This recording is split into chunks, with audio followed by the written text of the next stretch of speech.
Merci. Bonjour, je remercie les organisateurs, Vivre et Devenir, et votre belle énergie pour mettre en œuvre cette journée. Donc je suis psychiatre à l'hôpital de Villévrard, mais aussi psychiatre d'enfants et d'adolescents à l'unité mobile d'intervention de l'Est parisien, en partenariat étroit avec les deux autres UMI, Ouest et Centre, et bien sûr avec le docteur Gianitelli à l'Usidatu. Et j'interviens également dans une unité d'enseignement élémentaire en autisme à l'école de la Fosse Cornue à Moissy-Cramayel. Et donc je suis tout à fait disponible pour échanger avec vous sur cette spécificité. Et vraiment je salue l'engagement des professionnels de l'éducation nationale qui exercent dans cette école primaire. Et puis par rapport à l'autre question tout à l'heure, effectivement à l'IME, Pavillon Royal, un Andy du groupe SOS, eh bien, avec les infirmiers, nous mettons en œuvre une éducation à la santé des résidents, enfants, adolescents, adultes, de sorte que les examens cliniques qui parfois peuvent être vécus comme étant intrusifs par les patients, les résidents, et également les examens paracliniques, électrocardiogramme, électroencéphalogramme, puissent se faire dans de très bonnes conditions. Et donc il y a toute une préparation, une manière d'apprivoiser la personne pour qu'elle puisse se prêter de façon plus facile à ces examens. C'est quel bouton ? D'accord. Alors, la pharmacologie. En fait, je ne vais pas faire de vous des pharmacologues patentés, mais ce que je voudrais, c'est pouvoir attirer votre attention sur l'importance que chacun d'entre nous, éducateurs notamment, mais également famille, parents, eh bien, nous pouvons avoir dans la gestion de ces questions. En fait, je vais descendre parce que je ne vois pas bien la présentation. Donc, en fait, voilà, l'idée, c'est de vous familiariser avec des aspects qui me semblent importants. Et tout cela, effectivement, doit concourir à une meilleure compréhension de ce qui se passe pour les personnes qui souffrent de TND et notamment de TSA. En fait, quand on a un comportement à problème, eh bien, il peut y avoir de multiples causes, de multiples étiologies. En particulier, un syndrome algique qui paraît un peu mystérieux, on ne sait pas de quoi il s'agit, la personne ne communique pas. Donc, ce qui est important, c'est de tenter de comprendre, de découvrir la cause de ces problèmes. D'ailleurs, je voudrais saluer le partenariat en Île-de-France avec le pôle Cristal de l'hôpital de Villévrard, qui tout à l'heure interviendra, et qui, au travers de la consultation HandiConsult, permet effectivement que de nombreux patients, quel que soit leur âge, puissent bénéficier d'une prise en compte de leurs problématiques somatiques. Une autre manière de considérer comment élucider une problématique de comportement, c'est de prendre en compte l'inefficacité des traitements médicamenteux et en particulier psychotropes. Donc ce que je vous propose, c'est que chacun, à notre niveau, nous puissions tenter de comprendre les déterminants de cette inefficacité et éventuellement donc d'intervenir. Sachant que pour chacun d'entre nous, les médecins, les infirmiers sont vraiment des partenaires indispensables à qui nous pouvons nous adresser pour toutes ces questions.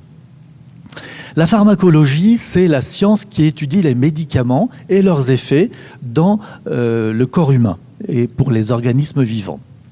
Bien sûr, la composition chimique des médicaments, leur mécanisme d'action, mais également, on y reviendra, leur absorption, distribution, métabolisme et excrétion sont prises en compte, de sorte que nous puissions obtenir un effet thérapeutique favorable avec le moins d'effets secondaires indésirables possible. Donc le développement de nouveaux médicaments, l'avancement de la recherche médicale, mais surtout, bien sûr, la sécurité des patients, l'optimisation des traitements et la prévention des effets secondaires. Voilà l'objet de la pharmacologie. Aujourd'hui, plus de 200 médicaments sont disponibles en neurologie et en psychiatrie. Alors, ces médicaments, bien sûr, ne traitent pas la cause des troubles du spectre de l'autisme, mais on sait qu'ils peuvent être utiles pour traiter des symptômes. Comme souvent en psychiatrie, nous n'avons pas de traitement étiologique à proprement parler. Donc la recherche clinique, elle est essentielle pour continuer à faire évoluer les choses. C'est vrai que de nombreux progrès ont été accomplis, mais ils y sont encore insuffisants. Et c'est vrai que nous avons des écarts entre les connaissances au plan fondamental sur les modes d'action des médicaments et la réalité de l'emploi d'un certain nombre de molécules qui parfois peut se faire de façon trop empirique. La biodisponibilité, c'est la quantité et la vitesse du principe actif, donc le médicament la partie du médicament qui va se montrer efficace dans la circulation générale, dans la circulation sanguine. L'index thérapeutique, c'est l'écart entre une posologie efficace et une posologie qui provoque des effets secondaires indésirables. Et enfin, nous avons les différentes étapes, au nombre de 4, qui caractérisent le parcours de médicaments au sein de l'organisme. L'absorption, qui peut se faire par voie orale ou bien par voie parentérale, intramusculaire, intraveineuse, et donc permet aux médicaments d'entrer dans la circulation sanguine, de sorte que ce principe actif pourra être distribué dans l'ensemble de l'organisme vers les organes cibles. Nous avons enfin la digestion, la métabolisation de ce principe actif, notamment par le foie, mais également d'autres organes. Ce métabolisme va permettre d'avoir une partie du médicament qui va être efficace au niveau des cellules, mais également de pouvoir éliminer ce médicament. Et puis bien sûr l'élimination qui est très importante. Donc effectivement pour les patients qui ont une insuffisance rénale notamment, ou bien une insuffisance hépatique, eh bien les concentrations de médicaments, les posologies devront être ajustées pour prendre en compte cette difficulté d'élimination. Les médicaments, au niveau des organes cibles, se lient sur les cellules, et notamment les neurones, à des récepteurs. On peut prendre l'image d'une clé dans une serrure. Et effectivement, chaque médicament se lie de façon très spécifique à un récepteur dans les cellules. Ces récepteurs, ils n'ont pas attendu les médicaments pour être disponibles. En fait, ces récepteurs sont utiles pour les mécanismes d'action de toutes les productions enzymatiques notamment, mais autres protéiques de tout l'organisme. Et donc les médicaments vont soit mimer l'action de substances déjà présentes, endogènes, soit empêcher l'action de ces substances endogènes. Ce schéma synthétise l'administration, puis l'absorption. Le principe actif est disponible dans le sang. Alors, il est soit libre, tout seul, il se promène tout seul comme un grand, soit il est pris par la main, lié à une protéine qui lui permet justement d'être distribué dans tout l'organisme auprès des organes cibles. Au niveau de l'organe cible, il y a ce qu'on appelle l'anabolisme, c'est-à-dire la construction d'une partie de la molécule de médicament qui exerce un effet pharmacologique favorable. On revient un petit peu plus haut avec le métabolisme, donc qui concourt à la dégradation du médicament et enfin son élimination par le rein et par la bile. Pour nous, pour les familles, pour les professionnels du médico-social, les professionnels de santé, quelles sont les conséquences au quotidien auprès de nos patients? Tout d'abord, tous les médicaments sont susceptibles d'être dégradés si la température de conservation dépasse 25 degrés Celsius. C'est très important parce qu'en fait, dans nos infirmeries l'été, on dépasse allègrement ces températures. Il y a effectivement sur tous les médicaments une indication de la manière dont il convient de façon optimale de conserver les médicaments. Et les vaccins, les produits biologiques en particulier, doivent avoir une conservation stricte au réfrigérateur, c'est-à-dire à 4 degrés Celsius, pas plus. Une question souvent évoquée, c'est la question, est-ce que nos patients, nos résidents refusent d'absorber les médicaments? Qu'est-ce qu'on fait? Est-ce qu'on peut broyer, écraser les médicaments pour les mettre dans des yaourts, dans du miel, dans d'autres... Voilà. Effectivement, les médecins, les infirmiers disent « oui, allez-y ». Parfois, on ne peut pas faire autrement. Sachez cependant qu'il y a une déperdition du principe actif lors du broyage. Les principes actifs sont sensibles à la lumière, donc ils peuvent être dégradés si on les prépare trop longtemps à l'avance avant de les écraser. Il est question de cela notamment pour l'atimil, l'Imovan, le Lazilix. Certains médicaments ont une forme galénique, c'est-à-dire c'est le façonnage industriel de chaque comprimé ou gélule. Et bien en fait, il y a des différentes couches qui permettent une libération prolongée, comme la Ritaline LP, ou bien modulée pour le Medikinet LM. Eh bien, on perd si on écrase ces comprimés, on perd cette action prolongée dans le temps.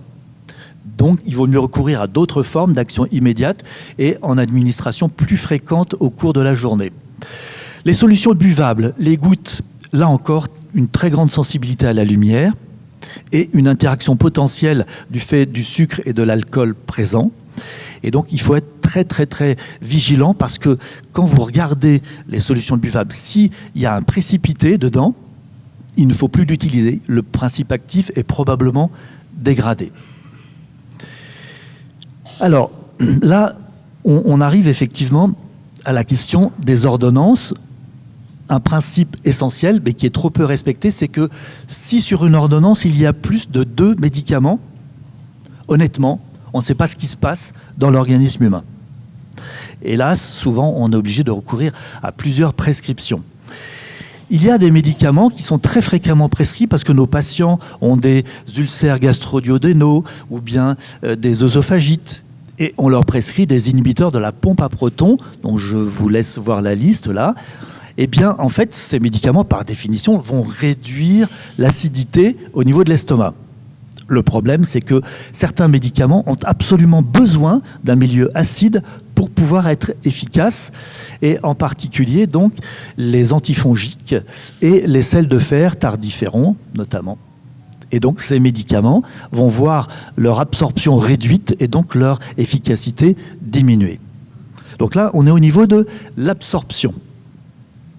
Le calcium contenu dans les produits laitiers va également interférer avec l'absorption des tétracyclines, qui sont des antibiotiques, et des fluoroquinolones, qui sont utilisés notamment dans les infections urinaires. Les aliments riches en fibres alimentaires peuvent réduire l'absorption, notamment les médicaments pour la thyroïde. Et donc ça, il faut absolument en tenir compte. Vous vous rappelez, il y a quelques années, de la difficulté liée à cette nouvelle forme galénique, cette nouvelle présentation du lévothyrox. Le fer peut réduire l'absorption de certains antibiotiques et des médicaments pour la thyroïde de nouveau. Et enfin, on donne très fréquemment à nos patients qui ont des troubles du transit de l'huile de paraffine. Mais là encore, il y a des vitamines essentielles, liposolubles, A, D, E, K, dont l'absorption peut être diminuée en cas d'utilisation régulière d'huile de paraffine. Nous passons maintenant à une question un peu plus subtile, qui est celle des enzymes qui vont concourir à la dégradation des molécules pour parvenir à l'action du principe actif. En particulier, nous avons... C'est un chariot qui passe. Nous avons la superfamille d'enzymes qu'on appelle les cytochromes P450 qui interviennent dans de nombreux métabolismes et qui effectivement vont amener un ou plusieurs atomes d'oxygène sur les stéroïdes, les acides gras, les xénobiotiques, et qui donc dans l'organisme, sans parler des médicaments, vont concourir au bon fonctionnement de nos organismes. Il se trouve qu'en fait, une personne est différente d'une autre quant à la qualité, à la nature même de ces cytochromes. Et donc, il y a des variations génétiques entre individus à ce propos, et nous en reparlerons. Il est probablement intéressant d'en tenir compte pour parvenir à ce qu'on appelle aujourd'hui une médecine de précision, c'est-à-dire individualisée pour chacun des patients. Alors, je vous épargne la liste des différents cytochromes, mais effectivement, ils interviennent de façon très importante dans l'utilisation par l'organisme des médicaments. Alors, il se trouve que sur les ordonnances, il y a beaucoup de médicaments associés. Et certains médicaments vont augmenter l'activité de ces cytochromes, vont augmenter l'activité enzymatique. Et par exemple, donc, ces substances inductrices qui favorisent l'activité enzymatique, eh bien, ce sont des anti-infectieux, des anticonvulsivants, dont certains sont utilisés comme régulateurs de l'humeur. Donc le Tegretol en particulier, le Trileptal également. Le millepertuis, qui est la molécule antidépressive la plus utilisée en Allemagne, eh bien, elle aussi a des vertus inductrices de l'activité des cytochromes. Les hydrocarbures contenus dans le papier à cigarette et dans les adjuvants de la nicotine sont également inducteurs enzymatiques. L'alcool. Et donc au final, on a une augmentation de l'activité des enzymes, ça accélère le métabolisme des médicaments et ça réduit leur temps de présence dans la circulation sanguine auprès des organes cibles et donc ça diminue leur efficacité. Heureusement, cette induction, elle disparaît progressivement quand on arrête le médicament inducteur associé, mais effectivement, si les immunosuppresseurs sont inefficaces, on encourt le risque de rejet des greffes, l'échec des contraceptifs oraux.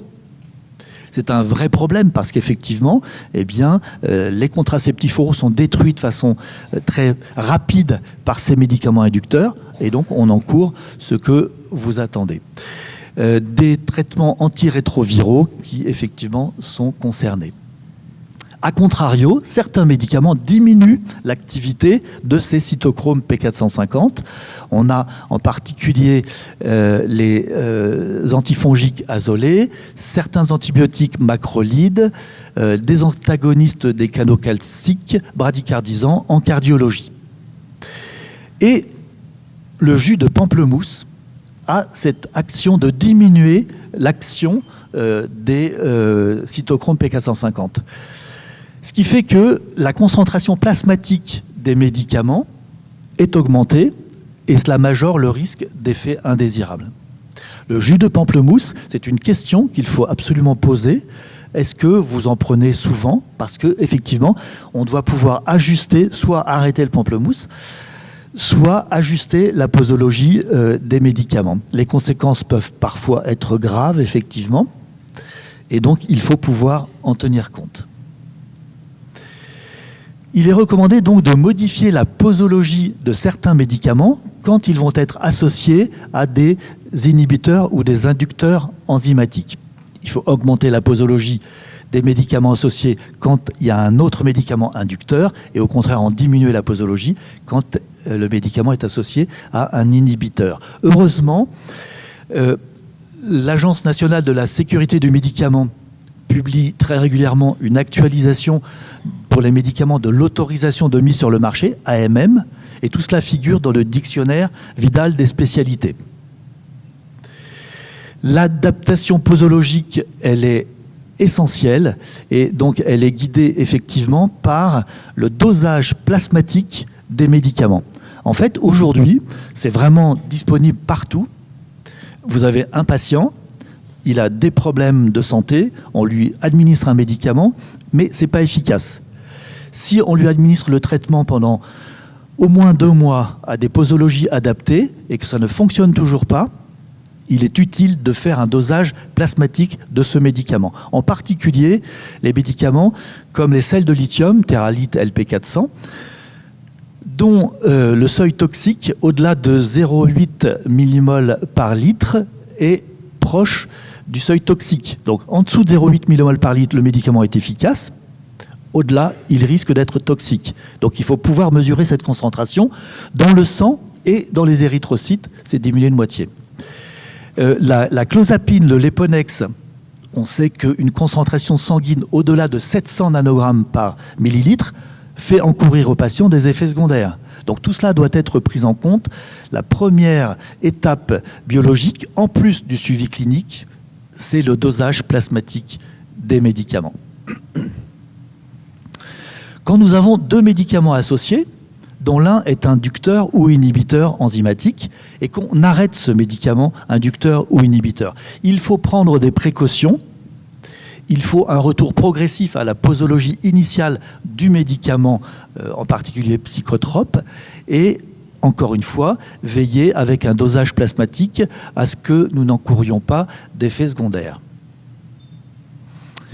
La pharmacogénétique, c'est l'étude de l'influence des variations génétiques, en particulier de cette cytochrome P450, sur la réponse aux médicaments. En psychiatrie, eh bien, effectivement,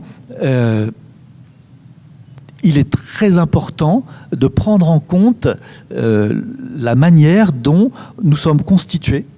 En fait, vous savez qu'un gène peut exprimer différents allèles qui vont concourir à la fabrication des protéines qui nous constituent. Et donc, nous sommes tous complètement différents. Aujourd'hui, il y a la possibilité de pratiquer ce qu'on appelle le génotypage de chaque médicament considéré pour un individu donné. Hélas, c'est très coûteux. Il y a trop peu de laboratoires qui sont disponibles pour le faire, mais je vous assure que vraiment, quand on a essayé plusieurs médicaments, que l'efficacité n'y est pas, eh bien nous avons recours à ce génotypage qui peut permettre de dire si une personne est plutôt un métaboliseur rapide des médicaments, d'un médicament donné, ou bien un métaboliseur lent, avec toutes les conséquences qu'on peut connaître. Et tout cela, effectivement, la pharmacogénétique va concourir à une meilleure sécurité d'utilisation des médicaments. Donc la pharmacogénomique, c'est l'analyse de la manière dont l'ADN, nos gènes, influencent les réponses aux médicaments. C'est donc une médecine de précision avec ces tests génétiques de génotypage pour chacun d'entre nous et des médicaments que nous absorbons. Encore une fois, tout cela est très cher. On ne l'intègre pas encore dans le parcours habituel de nos patients. Et puis cette pharmacogénomique, elle va permettre également le développement de biomarqueurs. C'est vrai qu'aujourd'hui, quand on a mal à la gorge, on va chez le pharmacien, on a un test streptococcique et on vous dit « oui, c'est un streptocoque, donc on va vous donner l'antibiotique ad hoc ». Et là, en psychiatrie, ça n'est pas encore le cas, même si effectivement, on tente de développer de tels biomarqueurs. Mais c'est encore une voie de recherche. Je vous remercie pour votre attention.